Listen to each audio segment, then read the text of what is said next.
Yo, what's up, people? How you doing, man? I got the second part of the story ready for y'all. I'm having my daily walk on the beach. Look at this view right now. I got a nigga view, man. Hey, yo, what's up, man? How y'all doing? I hope y'all doing okay. Hope everything's going great for y'all. So, in the last part of the video, in the first part, I thought the last thing I said had to deal with my meditation, my isolated period where, I was diving into having meditations daily, spiritual practices and everything. And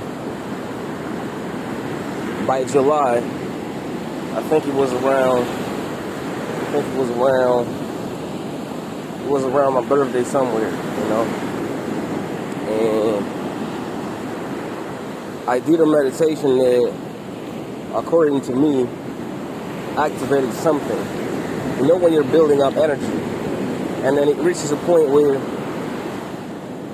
it reaches the threshold, it reaches the limit of your current phase, and the next thing you know, you're in the next phase, doing something new, or in a new environment, or with some new lenses that you do not necessarily control or know how to control anyway, but you're just rolling with it. You know what I mean? So I was in that situation from July to around November. And sometimes I like to think that I was in that situation way before, because I would have signs. I would have signs from people. I would have signs from, like people in the streets, in the environment. I would have signs from everywhere, stuff that they're talking about, because I'm always listening. I'm always observing, and I'm always taking notes, noticing the hints, the cues, and everything, the little changes, the subtleties, because these are the things that will guide you. And they're like compass, they're like a compass. They will guide you and let you know in which reality you actually are. So I was going through all these, meditations daily, several types of meditation. I do not sleep 8 hours. Sometimes I sleep 5, 6 hours. 6 hours for me during that time was a long night of sleep, like 6 hours. You know what I mean? And the veil between waking reality and, let's say, you could even say the fourth dimension, right? Because I would also notice stuff that would be considered invisible to other people, like spheres, oars. I would hear stuff like melodies, echoes, words. Sometimes somebody passes by me, and then I hear their thoughts, what they're thinking about me. Not only did I hear it, but I feel it inside my body, and then it's like your reality goes from personal to intrapersonal or interpersonal, without you wanting it or prompting reality to do so. Just by the fact that you just leveled up, you end up being in a level where, or in a reality where, or with an ability to feel others, just by default, So I was going through all of these, and then by July, I think it was the third week of July, I hit this threshold point, and then I began to notice, everything more differently, way more differently than usual. And, more people try to start talking with me, engaging in conversations and everything. My mom's back in my country. He's having his dreams, telling me to be careful and everything. But the story becomes, looking back, the story becomes way more interesting when I go to that island.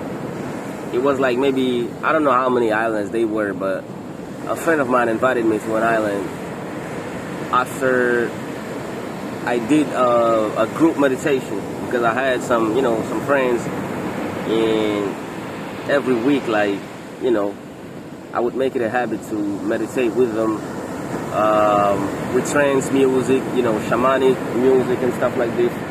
And it would always be very interesting, very insightful. We would always discover something new about us, about ourselves, about our energy, the differences that we have and the similarities too. And then after that group meditation, I felt like,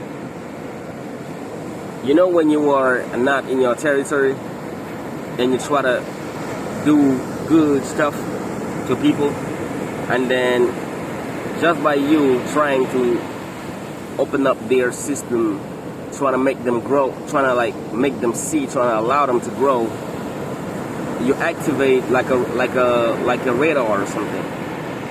It's like you go to somebody's house, you see their kids are missing something, right? Maybe they don't have enough toys, or they're struggling with some stuff, and then you try to help. But once you start helping at that level, it's like the whole house rings the alarm against you. And during those times, it becomes really difficult to not go crazy, to not go insane, because you know what it's all about. It's all about, oh, I'm doing this, I'm intervening in that reality, in that particular matrix.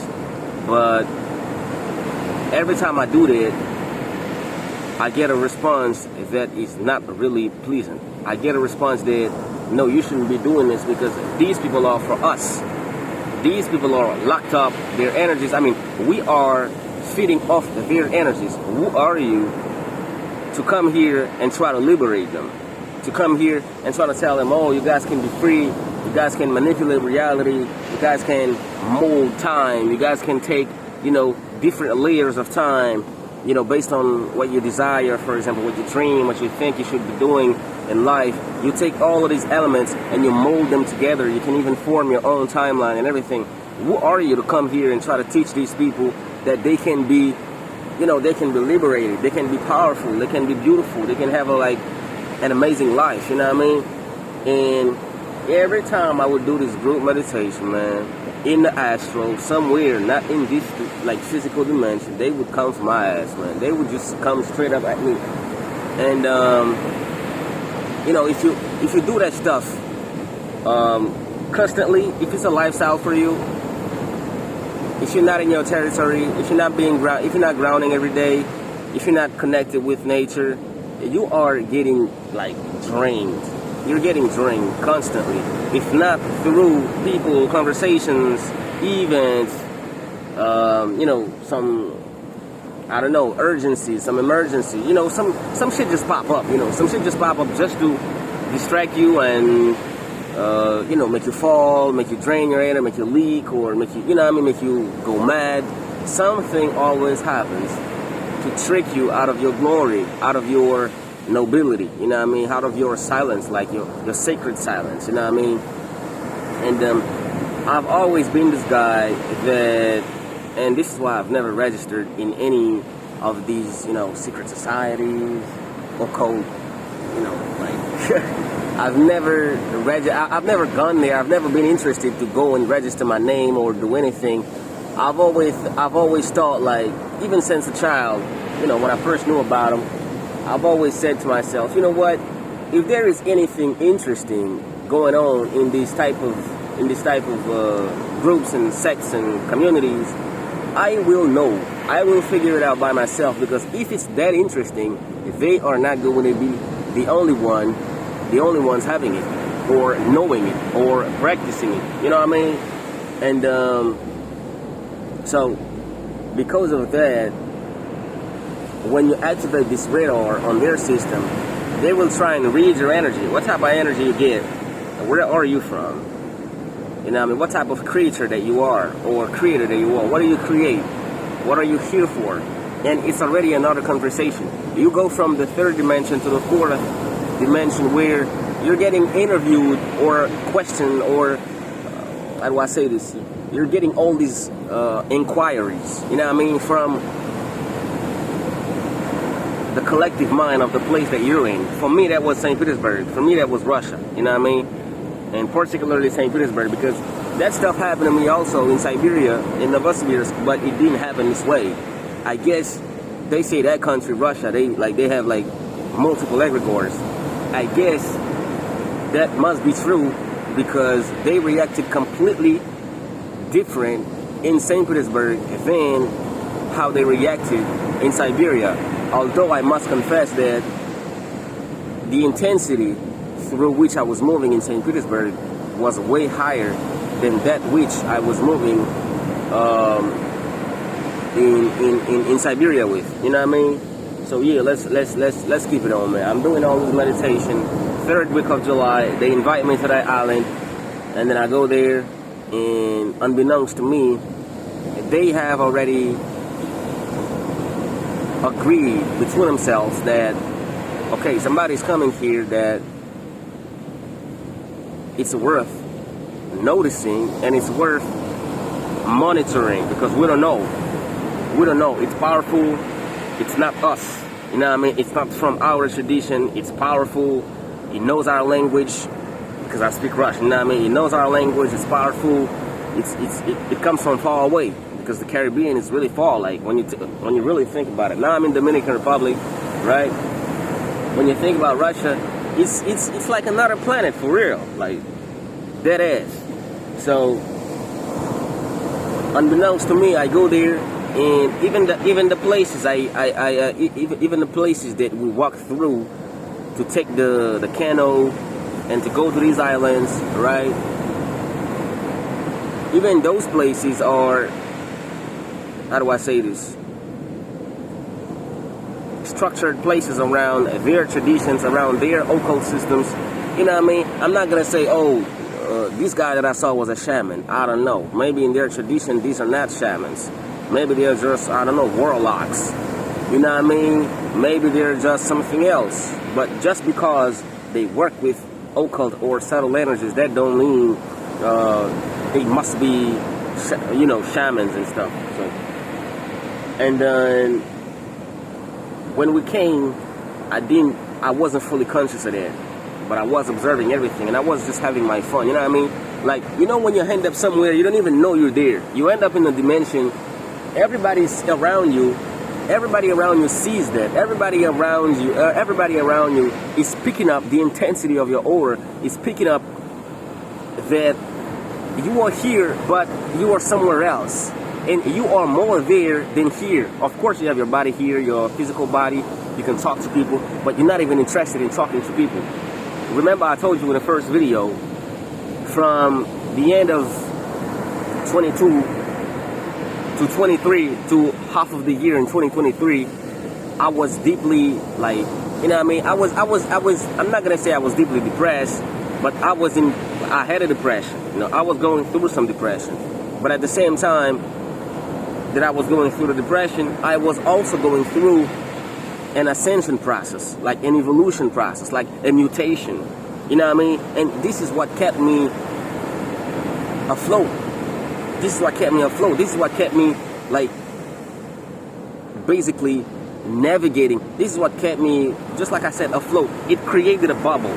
It created a bubble for me that allowed me to keep on asserting my reality, my personal reality that I manifested there from from all these practices, from unveiling, the 3D matrix. And I already knew, like 10 years back, that the matrix wasn't physical. I could even, back then I could even, I would even see the oscillating, like the field, you know what I mean, the moving field.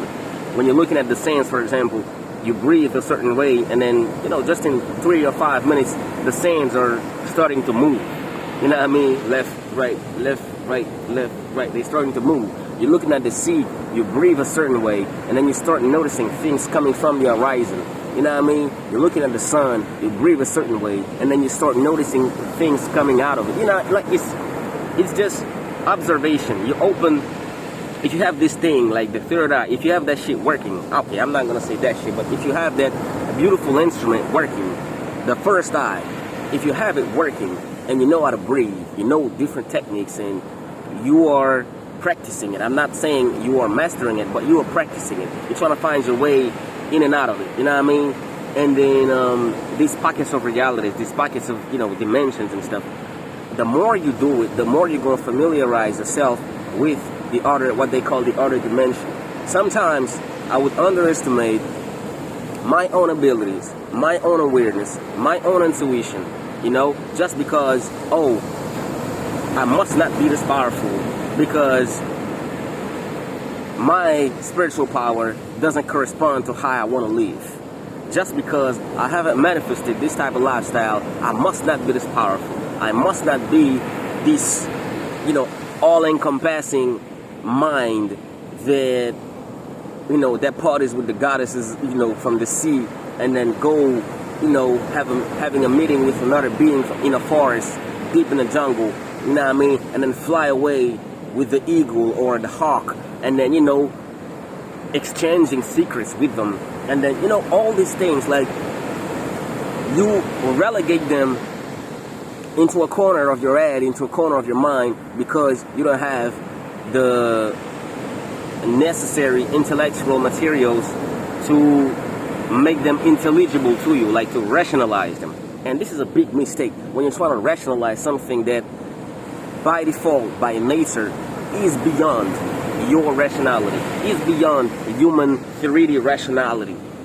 You know what I mean? How you gonna rationalize that the solids are not solid? How you gonna rationalize that? You can't. You know what I mean? Of course, you always gonna have to switch. You always, need to switch from physics to metaphysics, from alchemy, from chemistry to alchemy, from astronomy to cosmology, from this type of stuff, because this is when they become real. If you're not moving from these paradigms, then what are you doing? You're just somewhere unfit. You're unfit somewhere trying to rationalize your delusions, because in the 3D paradigm, in the 3D reality, these are delusions, these are hallucinations, these are, So we went to this island, and I'm having my fun because I am noticing a bunch of stuff, from the lake that we're traveling on. In the water, I'm noticing stuff, on the horizon, because it's a collective of islands there, small islands and everything, where people just go, just to relax from the city and stuff. And then, long story short, I end up passing like 3 days there. These 3 days end up being a big traumatic initiation for me, like a public initiation. It's like they say, okay, we've detected something. We have detected an anomaly in that city, and some way, somehow, that egregore or that collective mind makes it so that my closest friend, one of my closest friends in that time, invited me to one of these islands, and then by simply going there, I end up entering the very, how do I say this? The very territory that they have prepared for me to test me, like a testing platform. You know what I mean? Like the Hunger Games, right? You go there, you get tested. Like in Divergent, Hunger Games, there are territories where immediately when you step in them, you're getting tested, no matter what. In order for you not to be tested, you have to already master everything about these systems. You know how to move your way, you know how to move in, you know how to move out, you know how to be in them and not be indetectable at all. So, of course, I just came in, I just jumped into this dimension. I don't know anything yet. I know some stuff, but, and then, these 3 days, like, during those 3 days, I kid you not, I've seen stuff in Russia that I'm not gonna say them here because these things might be for, usually they reserve these informations for Patreon or behind a paywall.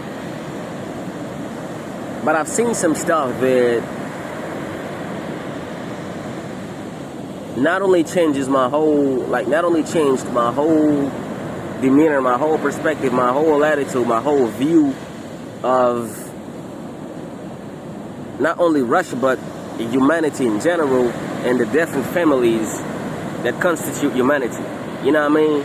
You got the Russian family, you got the African family, you got the Asian families, you got the, you know what I mean? You got the black families, you got the Mesoamerican families, you got the, you know, indigenous, and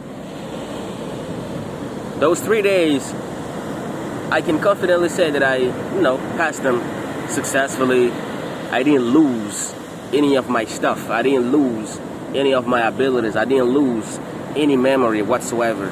And they put me, it's like in a court, but you would know if you are not aware of what is happening. And if you do not speak the language of Mother Nature, if you do not speak the language of the birds, if you do not speak the language of the animals, if you do not, if like when you were in this pocket, like when you were in this vibe, if you're not intelligent enough, and when I say intelligent, I'm not talking about the brain, I'm talking about spiritual intelligence. If you're not spiritually intelligent enough to know that, okay, I just heard that bird sung something, and it's in the night. During those 3 days, birds were chanting. During the night, I would hear animals. I would hear all types of animals, just like when you're reading these fables, just like when you're reading these fucking fables. And when I would hear them live during that time, those periods when I'm sitting in high school in Haiti, reading all these fables, those memories popped up.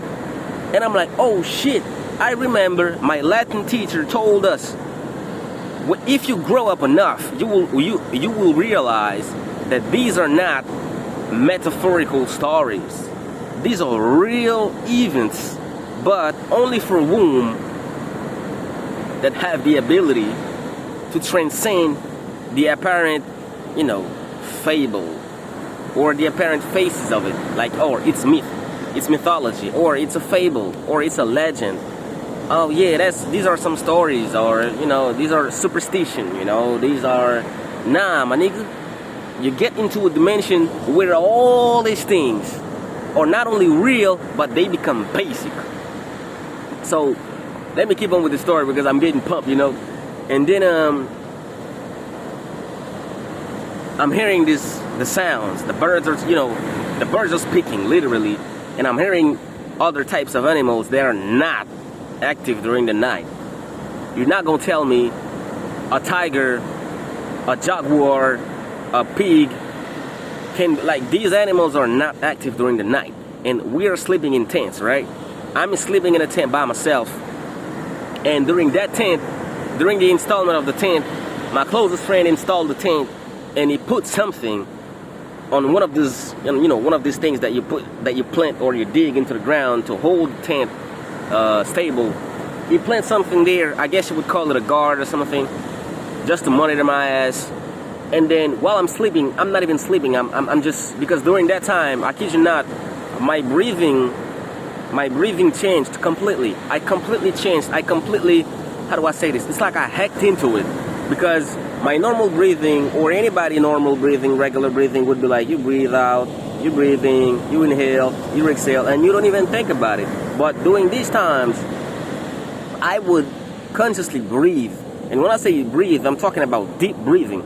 I inhale a lot, and then I exhale a lot. And I do that all the time. I do that walking. I do that eating. I do that in the shower. I do that on the computer. I do that everywhere. I do that laying down. I do that walking. I do that biking. I do that in the taxis. I do that, And it's like my aura expands so much with this type of breathing that people start to interface with my aura, because I have pushed so much energy. I have, magnetized it so much that it becomes like a live computer. And without people having to know you personally, they are picking information from your aura because it's that expansive. It's that big. It's that large. You know what I mean? And then during this court period, during the night, This is the third night, by the way.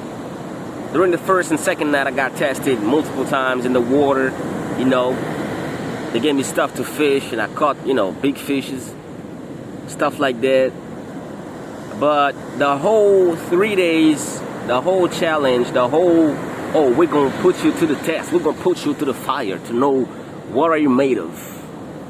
We're gonna, you know, who are you? Like, we're gonna put you to the test, my nigga. Like, we're gonna test your ass. This is not no cage stuff.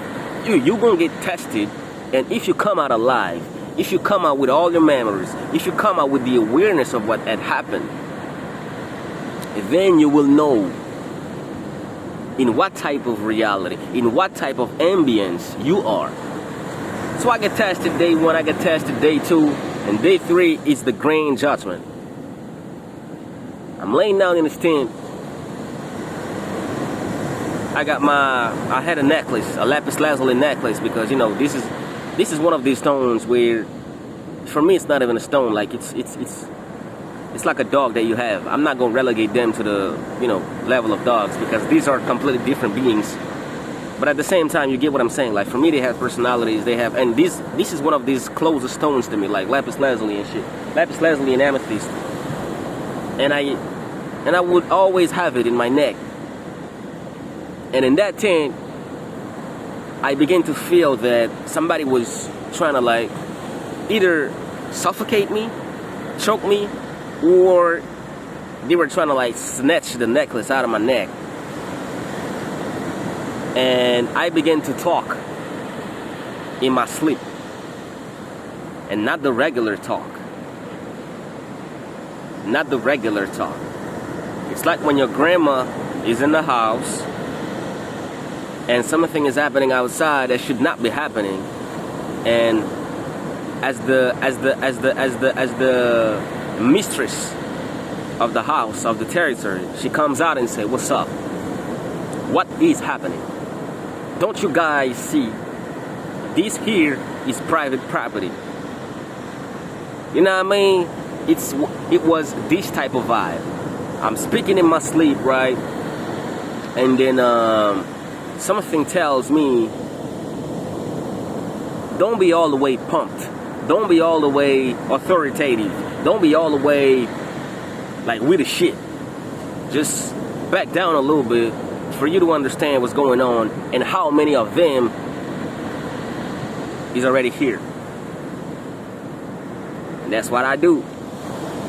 But I kept breathing, and during these times I did not know, when you are breathing like that, you should not breathe for people or even for yourself to hear the breathing. And mind you, I'm breathing heavy. Like, when I say heavy, I'm like in a good sense. I'm breathing like really expansively, you know? And I wasn't breathing properly. Because I was breathing from my lungs. And when you are tapping into these types of energies, you should be breathing from your belly breathing. But I discovered that only after I left the country and everything else. And then, I'm going through the breathing and with the breath, with the awareness. But the awareness, it was something tricky about it, man. It's like I know I'm tripping, what they call hallucination, right? I know it's real from the dimension where it's happening. I know it's also real because I know it's also real in 3D because I'm hearing myself speak in my sleep, and I know what that phenomenon is. In Haiti, in my family, we all speak in our dreams. We all like I even have family members, they walk in their dreams. They walk in their sleep. Me, I'm not to that level where I get up and walk, but I know people that they straight up walk in their sleep. You know what I mean? Me, I just talk. So there's that. I can move, and stuff like this. So it's like my body and my mind can interface with these realities comfortably. And then the judgment begins. And for me, it felt more like an invasion more than a judgment. Or was it because I wasn't breathing properly, my stance wasn't balanced? So that's why I felt it like that. Because once you fall into imbalance, there's always going to be creatures astral creatures, whatever you want to call them, there's always going to be one of them ready to snatch some energy out of you. Because you are connected to source, you have vital life energy, life force. And until you realize how precious that is, either by being drained or by manifesting stuff with it, you won't realize its value. So the judgment begins. I'm hearing all this stuff and I'm starting to speak with these animals in my sleep. And I know I'm not hearing them only in my sleep because I'm only half asleep. I'm only half asleep. I'm hearing myself speaking in a dream. I'm conscious both in the physical reality and in the astral. And I detect all the animals that had come. And each of their sounds, I know what they mean. And I know how to communicate back. And to communicate back, it's a language that you cannot translate with a literal, linear language.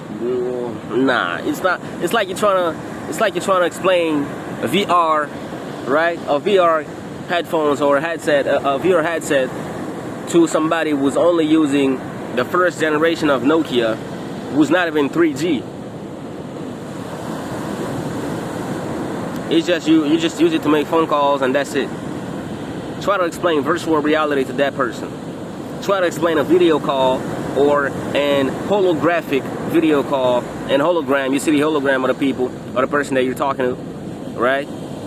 Try to explain that to somebody that's only using a Nokia, like one of these rock solid Nokias. They're not gonna understand it.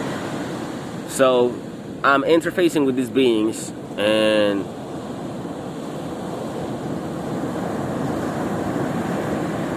at some point I'm like, you know what,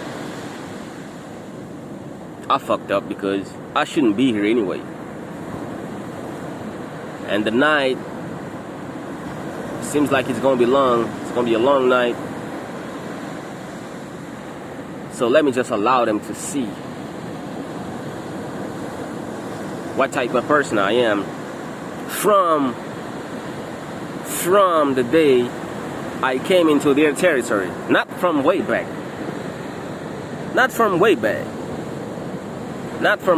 It's like, for example, I come to the DR, right? Let's say I'm interfacing with some beings here. And then they're like, well, what type of person you are? If they are not the type that I know deep inside, I can show them my timeline from back in Haiti. I can show them my timeline from way back. I will only show them my timeline from where I hit the Dominican ground, the Dominican soil. So that's what I did there. All these types of questions, from left, from right. And then I'm like, you know what, you can watch all the past, all the things I've done from when I came to Russia, all the way up to today. And then it's like you're hoping a film, right? It's like you're hoping a film and they're watching it like a movie. And then the ones that watched it, they're like, oh shit, we fucked up.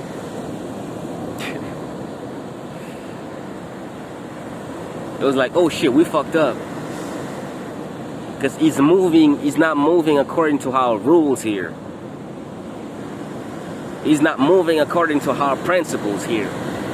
He's beyond them. He doesn't really give a shit about how we function. And he's one of those that only goes somewhere